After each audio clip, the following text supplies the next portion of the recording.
Assalamualaikum warahmatullahi wabarakatuh. Selamat pagi anak-anak kelas 7 Madrasah Sanawiyah dimanapun Anda berada. Kita berjumpa kembali dalam pelajaran daring, pelajaran SKI bab 5 tentang gaya kepemimpinan Umar bin Abdul Aziz. Namun sebelum kita mulai pembelajaran pada pagi hari ini, terlebih dahulu kita membaca suratul Fatihah. Mudah-mudahan kita senantiasa dilindungi oleh Allah dan sehat selalu. Al-Fatihah. Bismillahirrahmanirrahim. Alhamdulillahirabbil alamin arrahmanir rahim. Iyyaka na'budu wa iyyaka nasta'in. Ihdinas siratal mustaqim. Shiratal ladzina an'amta 'alaihim ghairil maghdubi 'alaihim waladdallin. Baiklah anak-anak, mari kita belajar bersama-sama tentang bab 5 gaya kepemimpinan Umar bin Abdul Aziz. Siapakah Umar bin Abdul Aziz? Salah satu khalifah dari dinasti Bani Umayyah. Ya. Nih. Mari kita belajar. Ini ilustrasi gambar dari Umar bin Abdul Aziz. Kita tengok peta konsepnya ini seperti ini. Sifat yang menonjol, karir, proses diangkat khalifah setelah menjabat khalifah. Ya. Itulah yang akan kita pelajari pada pagi hari ini. Siapa Umar bin Abdul Aziz itu? Biografinya adalah, nama lengkap beliau adalah Abu Hafs Umar bin Abdul Aziz bin Marwan bin Hakam bin As bin Umayyah bin Abdus Syams. Ia adalah keturunan Umar bin Khattab melalui ibundanya yang bernama Laila Ummu Asim binti Asim bin Umar bin Khattab. Ia lahir ketika ayahnya Abdul Aziz menjadi gubernur di Mesir. Umar bin Abdul Aziz lahir di Madinah pada tahun 63 Hijriah atau 683 Masehi dan wafat di daerah Syam'an, Suriah pada tahun 101 Hijriah atau 720 Masehi. Nama panggilan atau gelar Umar bin Abdul Aziz antara lain adalah 1. Abu Hafs. Ini 1. 2. Umar 2. 3. Khulafaur Rasyidin yang kelima. Ini ada 3 julukan, ya. Abu Hafs, Umar 2, Khulafaur Rasyidin kelima. Ini julukan. Umar bin Abdul Aziz menghabiskan sebagian besar hidupnya di Madinah hingga ayahandanya wafat tahun 85 Hijriah atau 704 Masehi. Kemudian pamannya yang bernama Abdul Malik bin Marwan membawanya ke Damaskus dan menikahkannya dengan putrinya yang bernama Fatimah. Oke. B. Gaya kepemimpinan Umar bin Abdul Aziz. Awal karir Umar bin Abdul Aziz dimulai ketika beliau diangkat menjadi gubernur yaitu pada masa pemerintahan Al-Walid bin Abdul Malik. Ya, diangkat menjadi gubernur Hijaz yang berkedudukan di Madinah. Sedangkan beliau masih berusia sangat muda, 24 tahun. Ini sudah menjadi seorang gubernur di Hijaz di Madinah sana. Salah satu prestasi ketika beliau menjadi gubernur adalah beliau ditunjuk langsung oleh khalifah waktu itu Al-Walid bin Abdul Malik untuk menjadi ketua pengawas pelaksanaan pembangunan Masjid Nabawi yang hampir dibongkar total, itu direhab sedemikian rupa. Nah, itu.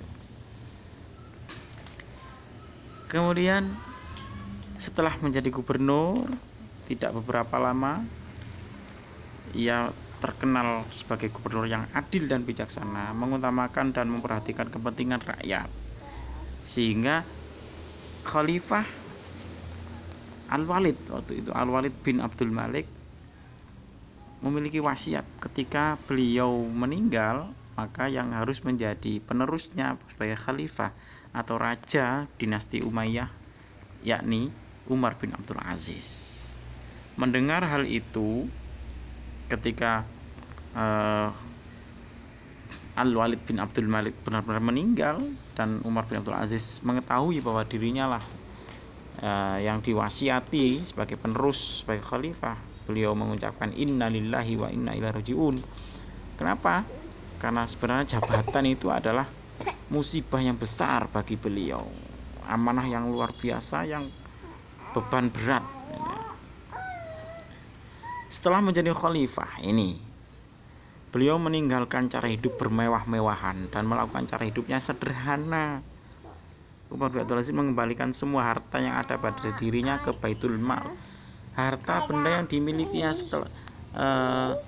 selama menjabat gubernur itu diserahkan kembali kepada negara untuk kepentingan urusan rakyat. Ini hebatnya. Usaha-usaha Khalifah Umar bin Abdul Aziz pada bidang agama yang dilakukannya adalah: satu, menghidupkan kembali ajaran Al-Quran dan As-Sunnah. Dua, menerapkan hukum syariat Islam secara serius dan sistematis. Tiga, mengadakan kerjasama dengan ulama-ulama besar seperti Hasan al-Basri. Kemudian 4, memerintahkan kepada Imam Muhammad bin Muslim bin Syihab Az-Zuhri untuk mengumpulkan hadis-hadis untuk ditulis. Ini usaha di bidang keagamaan. Dalam bidang ilmu pengetahuan, Umar bin Abdul Aziz adalah memindahkan sekolah kedokteran yang ada di Iskandaria, Mesir, ke Antakya dan Haran. Ini ya. Jadi mulai munculnya sekolah kedokteran itu pada masa Khalifah Umar bin Abdul Aziz mulai maju pesat. Jadi sebelum Eropa, Amerika mengenal yang namanya ilmu kedokteran, Islam sudah benar-benar ahli di bidang kedokteran. Ini masih sebelum tahun 1000 Masehi, masih tahun 705 Masehi. Sudah berapa ratus tahun yang lalu itu. Hampir 1500 tahun yang lalu itu sudah memiliki kemampuan ilmu kedokteran. Itu umat Islam. Jadi penemu ilmu kedokteran itu adalah umat Islam. Jadi berbanggalah kalian menjadi umat Islam yang memiliki sejarah yang begitu hebat. Apakah cukup berbangga saja? Tentu tidak. Jadikan itu motivasi kalian untuk menjadi ilmuwan-ilmuwan di bidang kalian masing-masing, ilmuwan-ilmuwan yang hebat, termasuk kedokteran, matematika, semua sebenarnya itu adalah dikembangkan pada masa Umar bin Abdul Aziz ini.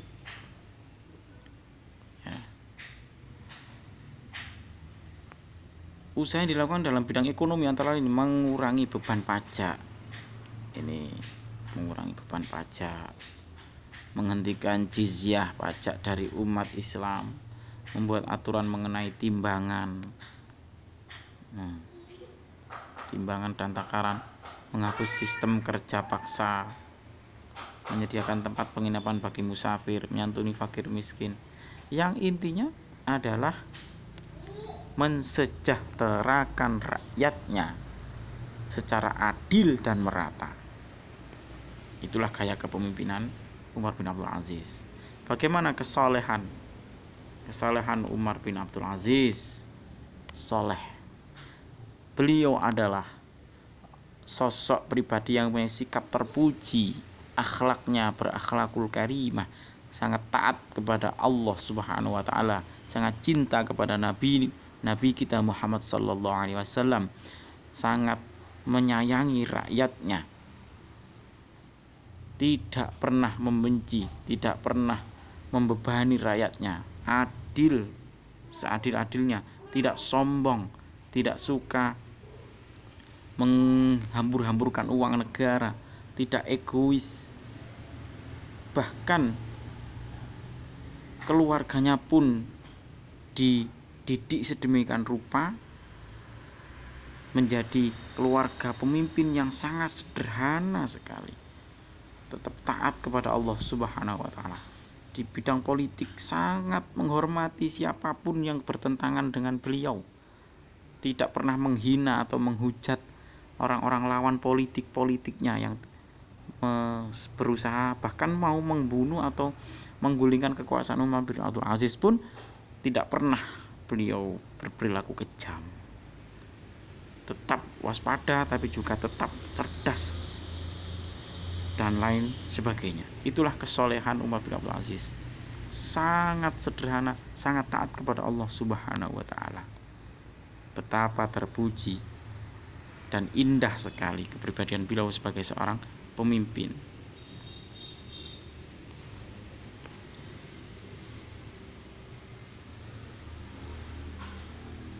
Hati yang lembut ini dan jiwa pemaaf hendaknya dimiliki oleh kita sebagai muslim, sebagai bentuk usaha kita mencontoh kepribadian kesolehan Umar bin Abdul Aziz. Kita harus tanggap dan peduli terhadap kesusahan dan penderitaan orang lain. Selain itu juga tidak boleh menjadi seorang pendendam. D. Prestasi Khalifah Umar bin Abdul Aziz. Ada dua kalau di sini, tapi menurut saya ada 3 prestasi yang sangat mencolok. Yang pertama di bidang keagamaan, yakni kodifikasi hadis. Usaha membukukan hadis, menulis hadis yang benar-benar otentik dari Kanjeng Nabi Muhammad SAW. Dibukukan, ditulis. Ini hadis yang benar-benar asli. Dicari sanadnya. Ini dari siapa, diriwayatkan oleh siapa. Ini ditulis, mulai ditulis oleh Abu Syihab Az-Zuhri tadi atas perintah Umar bin Abdul Aziz. Yang kedua di bidang ilmu pengetahuan. Umar bin Abdul Aziz sangat mencintai ilmu karena beliau juga termasuk orang yang sangat mahir, ilmuwan juga. Hafal Al-Quran, ahli tafsir, ahli tasawuf, mengerti ilmu perbintangan, pakar dalam ilmu politik, tapi juga pakar dalam berakhlakul karimah. Sehingga beliau mencintai ilmu pengetahuan, digalakkan. Masyarakat dimotivasi, rakyatnya dimotivasi. Selain mensejahterakan perekonomiannya, masyarakat rakyatnya pun digalakkan untuk terus menggali ilmu pengetahuan, menuntut ilmu sepanjang hayat, sebagaimana perintah dari Nabi kita. Itulah hebatnya. Bahkan mengembangkan ilmu kedokteran, ilmu matematika, semua itu mulai dikembangkan di sini. Ini prestasinya luar biasa. Dan yang ketiga, menghapus diskriminasi kaum mawali. Apa maksudnya ini? Dulu orang-orang Arab itu ada diskriminasi, kurang suka dengan orang-orang yang non Arab, ya. Sehingga terjadilah konflik, semacam pertengkaran yang punya potensi menjadi permusuhan dan peperangan, sehingga ini bahaya.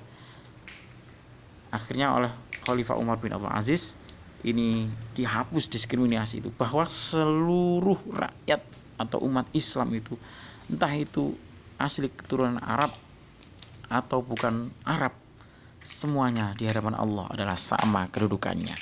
Tidak ada yang lebih mulia di sisi Allah kecuali keimanan, ketakwaan, dan ilmunya.